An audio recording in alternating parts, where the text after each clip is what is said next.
Di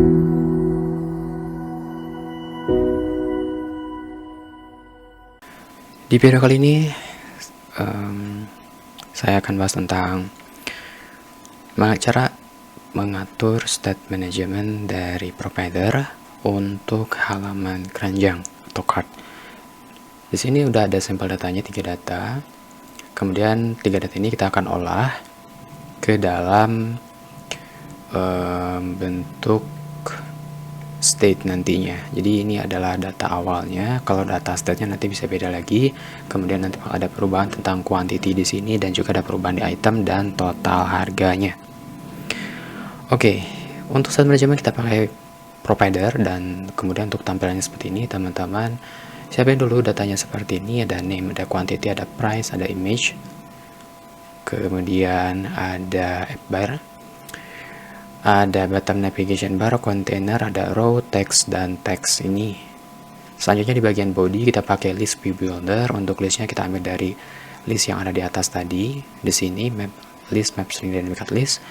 Kemudian kita pakai unique key nantinya karena setiap itemnya bakal ada aksi swipe-nya gitu. Jadi kita perlu unique key-nya biar animasi dan dismissible-nya jalan gitu ya. Kemudian untuk itemnya kita pakai tipe map, kemudian cut list. Nah, terus untuk direction dismiss-nya kita cuma aktifkan untuk bagian kiri aja nanti buat ngehapus. Selanjutnya di bagian pembungkus itemnya di sini menggunakan padding. Ada row, kemudian ada image, kemudian tengah-tengahnya adalah column yang dibungkus pakai expand. Kemudian ada text, dan di sini ada di button, kemudian text, dan ada di button lagi. Dan untuk item yang di sini adalah quantity, kita ambil dari itemnya. Nanti setiap ada perubahan, item quantity ini akan berubah juga berdasarkan state listnya. Oke, sekarang kita akan bikin dulu state-nya menggunakan provider. Jadi kalau teman-teman sudah tambahin provider dan di button, sekarang saatnya kita bikin nama kelasnya di sini c_card dot. Terus kita kasih nama kelas c_card extend ke change notifier. Kalau getX itu pakai get controller, kalau di provider kita pakai change notifier. Selanjutnya kita akan atur untuk jumlah total di sini dulu. Final underscore total sama dengan 0. Seperti ini. Kemudian kita bikin data dan setternya, int get total, kita return underscore total. Selanjutnya kita bikin setternya set total, parameternya int n. Terus di sini kita ubah nilai dari underscore total sama dengan n, dan kita update di sini menggunakan notify listener untuk update UI. Untuk underscore total di sini jangan final, biar bisa dirubah nilainya, kita jadikan saja integer. Oke, itu untuk total sudah beres. Untuk ngatur state-nya sekarang kita lanjutkan untuk pengaturan state list. Final underscore jangan pakai final, pakai list aja, list. Tipenya adalah map string dynamic. Sama dengan list kosong seperti ini. Selanjutnya kita bikin getternya, tipenya harus sama. Kemudian kita get list return underscore list seperti ini. Selanjutnya untuk perubahannya. Untuk perubahan di list ini ada banyak. Ada perubahan di bagian quantity, ada perubahan ketika ngehapus item seperti itu, dan ada juga kuantitinya itu dibagi dua, ada yang plus quantity, ada yang minus quantity gitu. Kita akan mulai dulu dari plus yang quantity. Kita bikin fungsi plus key ty plus quantity int index. Jadi kita mau update kuantitinya itu di index yang mana. Kalau kita ngaklinya di sini berarti kita nambahin kuantitas di elemen pizza gitu, menggunakan indeks posisinya. Underscore list sama dengan listnya berdasarkan indeks ya, list di indeks tersebut kita akan update nilai dari kuantitinya. List dengan indeks tersebut Kemudian kata kuncinya adalah quantity. Ini kata kuncinya samakan dengan yang ada di list awal sini ke sini, dan plus 1 karena diinkremenkan. Selanjutnya kita pakai notify listener untuk update-nya. Kita bikin lagi untuk yang minus quantity, sama seperti pakai index juga. Hanya saja di sini kita perlu cek dulu. Kalau misalkan list dengan indeks tersebut kuantitinya ini atau nilai kuantitinya itu lebih dari 1, maka bisa dilakukan pengurangan. Tapi kalau nilai kuantiti di elemen tersebut 1 atau kurang, berarti nggak bisa dilakukan pengurangan. Seperti itu. Selanjutnya ini kita belum masuk si list ini, itu list inisial belum masuk ke state, jadi kita harus bikin fungsi dulu untuk state awalnya. Kita bikin fungsi namanya inisial. Kita bikin tipenya adalah list map string dynamic. Nama paramnya adalah new list seperti ini. Kemudian underscore list kita akan update dengan new list. Jadi data yang di sini underscore cut list kita akan masukkan ke listnya gitu menggunakan fungsi inisialis. Enter. Kemudian setiap ada perubahan quantity dan harganya itu akan terupdate. Nanti kita akan bungkus menggunakan fungsi count gitu. Fungsi count, dimana fungsi count ini dia udah mengandung update UI. Kita bikin fungsi count di bawah, misalkan count seperti ini. Nanti ada notify listener untuk update. Nah, oleh karena itu sekarang karena di count ada notify listener, ketika kita melakukan aksi inisial minus quantity plus quantity, kita perlu cek juga hasilnya atau perubahannya, maka notify listener diganti menggunakan count untuk menghitung perubahan dan juga update-nya dari sana. Jadi tidak perlu lagi count kemudian notify listener, nggak perlu karena notify listener sudah ada di fungsi count. Ini tinggal ganti lagi jadi fungsi count seperti ini. Oke, untuk yang inisial kita masukkan dulu, daftarin di sini di bagian init state. Jadi ketika halaman homepage ini atau ketika halaman card-nya itu di reload, ketika dibuat, variabel card list atau nilai dari card list ini kita akan masukkan si datanya ke state. Untuk cara masukin ke state-nya berarti kita perlu akses dulu ke bagian sini, si card-nya. Kalau kita akses ke si card-nya, kita perlu akses di sini menggunakan provider gitu. Jadi provider of context dan bla bla bla gitu ya. Di sini saya contohin mana tadi main provider dot of context dot ini saya jelasin dulu, kita mengarahin ke controller card-nya, import dot baru ke detect. Di sini inisial, masukin card listnya jadi seperti ini.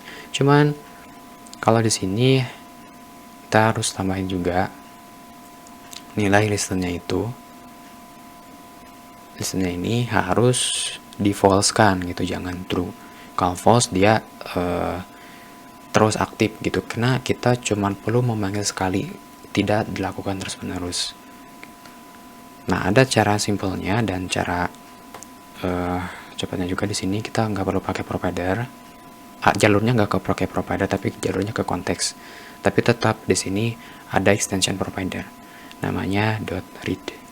.read ini sama dengan provider of context, jangan saja listenable-nya itu di false. Nah, ini listennya itu otomatis false kalau read.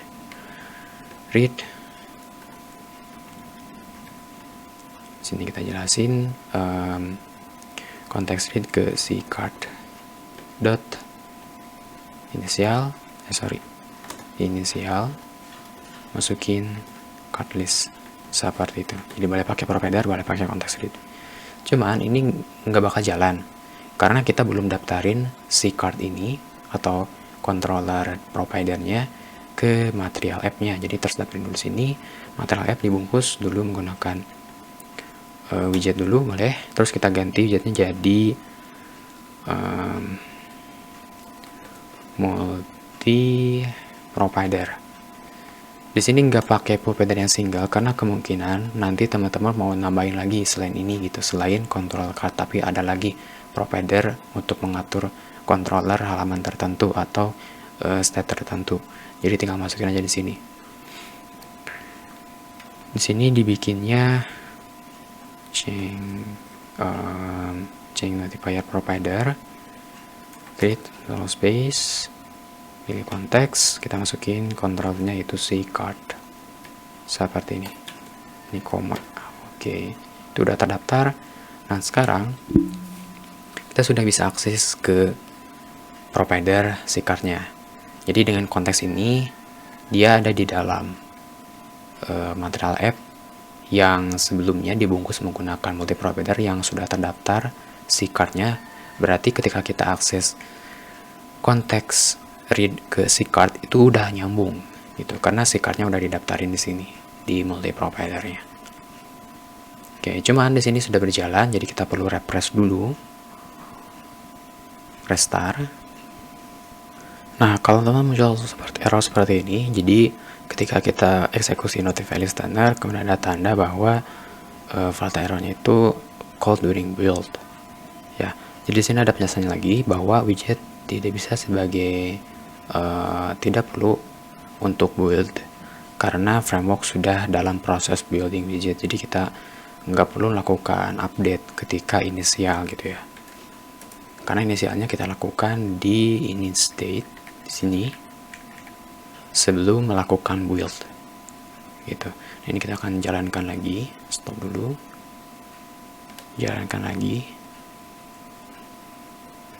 Oke, nah sekarang sudah masuk ke state dari card list ini, ke state si card listnya udah masuk, tinggal kita nah setelah masuk ke bagian list state-nya, teman-teman jangan lupa juga di sini untuk list view builder-nya dibungkus menggunakan consumer, jadi datanya kita nggak ambil dari card list tapi kita ambil dari state-nya gitu. Jadi makanya di sini di consumer card builder itu cara pertama itu teman-teman wrap list view ini menggunakan builder, kemudian dari builder ini edit, jadi consumer kemudian ke si card, dan di buildernya itu ada 3 param, konteks, kemudian underscore ini adalah controllernya, control si card, kemudian ke child. Jadi list ini sudah sesuai dengan state. Nah selanjutnya di bagian si card di sini sudah ada fungsi plus KTY dan minus KTY, sudah ada count dan notify listener. Kita udah bisa menggunakan yang di sini. Sorry, yang di sini belum diganti ya, harusnya minus. Nah, selanjutnya tinggal penerapannya. Ketika button ini diklik, kita masuk ke buttonnya, button yang edge. Di sini kita panggil dari konteks, kemudian of context.read untuk eksekusi, readnya untuk controller si card dot plus kita indeksnya masukin, dan kalau yang minus copy paste di sini, enter, ganti jadi minus kita ya, save. Sekarang kita coba init plus. Di sini ada muncul keterangan bahwa type integer is not subtype of type map string dynamic. Oh ya, ini kurang, bukan list index aja tapi list index quantity gitu ya. Sorry, di sini yang kurang quantity, di sini pun sama, yang minus juga quantity. Kita restart dulu. Nah, setelah restart, coba klik lagi di sini. Plus, minus, kalau ini kayaknya belum ke refresh, belum jalan, kita harus klik lagi restartnya. Oke, di sini sudah ke restart. Kita coba klik lagi, klik, udah nambah 2, klik, nambah 3. Klik, ini juga udah ada kayak kedip-kedip gitu ya di jumpernya, jadi benar-benar di build karena kita lakukan update-nya itu di setiap listnya gitu semuanya. Klik 2, klik 2 lagi, klik 3, klik 4, klik 5, klik selanjutnya gitu. Nah di bagian count ini kita akan ubah nilai dari total itemnya. Nah, dari total itemnya kita bikin dulu di sini variabel lagi namanya current total sama dengan nilainya 0. Selanjutnya kita lakukan looping for in aja setiap elemen di variabel list. Kita buat kita ambil data price, ambil data quantity, ambil data item total. Kayak gini, price-nya dari elemen kata kunci price, quantity-nya elemen kata kunci quantity, dan item total. Kita kalikan quantity dengan harganya. Di sini adalah harganya. Dapat item total. Nah, terus kita update nilai dari current total ini. Current total plus sama dengan item total. Jadi setiap lakukan iterasi, current total terus ditambah nilainya. Dan setelah selesai looping, kita masukkan current total ke variabel total. Current total seperti ini. Terus diupdate. Jadi nanti biar kelihatan sini jumlah totalnya berapa. Sekarang penerapan ke totalnya. Berarti di bagian akhir total. Di bottom navigation. Nah, di sini teks. Teks di sini kita bisa bungkus menggunakan consumer kayak tadi lagi consumer 3 parameter builder, atau kita bisa menggunakan akses konteks. Konteksnya konteks yang real time ya. Jadi bukan konteks.read tapi konteks.watch. Watch-nya ke arah si card kayak gini dot total kayak gitu. Terus kita ubah ke bentuk toString, save. Kemudian kita akan tambahin lagi rupiahnya.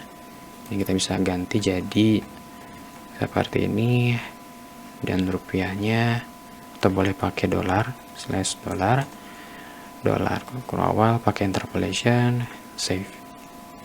Nah, muncul $0. Sekarang kalau kita ada perubahan di quantity, bakal diupdate nilainya. Kita kembalikan ke semula jadi 1,